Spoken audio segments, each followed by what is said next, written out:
नमस्कार. माझ्या अन्नपूर्णा या यूट्यूब चॅनलवर आपल्या सर्वांचे हार्दिक स्वागत. आज आपण केला आहे आमरसपुरीचा बेत. त्यासाठी मी येथे आमरस काढून घेतलेले आहे. आंब्याचा पल्प मिक्सरमधून बारीक करून घेतला आहे. एकाच परातीत गव्हाचे पीठ घेऊन त्यात मीठ आणि तेल घालून एकजीव करून घेतले आणि पाणी टाकून ते चांगले मळून घेतले. आता मी त्या पिठाच्या पुऱ्या तयार करून तळायला सुरुवात केली आहे. तुम्ही पाहू शकता किती सुंदर असा कलर आलेला आहे.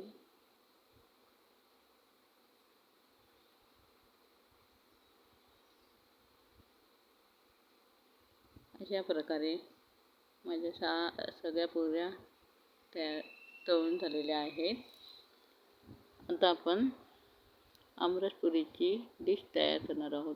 त्यासाठी मी हातात एका वाटीत आमरस काढून घेतले आणि बाजूला पुऱ्या सजवल्या आहेत.